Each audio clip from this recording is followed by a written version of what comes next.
La Tunisie a de nouveau réduit ses prévisions de croissance.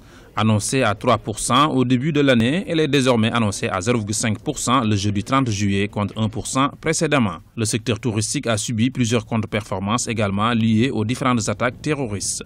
Toutefois, certains économistes dénoncent la responsabilité des différents gouvernements sur la situation économique dans le pays. La première cause est qu'il n'y a pas eu de contre-performance, c'est que le gouvernement qui est arrivé sur une base idéologique, on n'arrête pas d'avoir des gouvernements idéologiques depuis la Révolution, un gouvernement à majorité islamiste au départ, un gouvernement soi-disant de technocrates après, puis un gouvernement anti-islamiste après.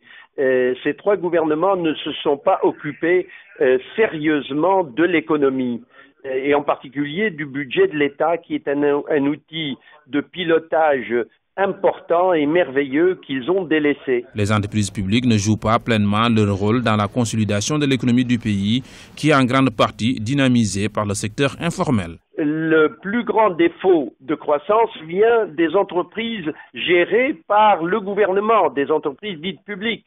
C'est elles qui constituent aujourd'hui les plus grosses pertes dans la création de richesses. Le secteur dit privé ou le secteur citoyen continue à travailler et à produire comme il peut, en particulier le tourisme, mais ce qui est lamentable, c'est que les citoyennes et les citoyens ont dû se réfugier dans ce qu'on appelle l'informel pour continuer à travailler, pour continuer à commercer, pour continuer à importer et exporter. Donc l'absence du rôle locomotive des gouvernements successifs fait que la Tunisie paie le prix aujourd'hui. Outre les difficultés que rencontre le secteur touristique, de nombreux mouvements sociaux ont perturbé les exportations de phosphate, un autre pilier de l'économie du pays. En 2014, le secteur avait enregistré une croissance de 2,3%.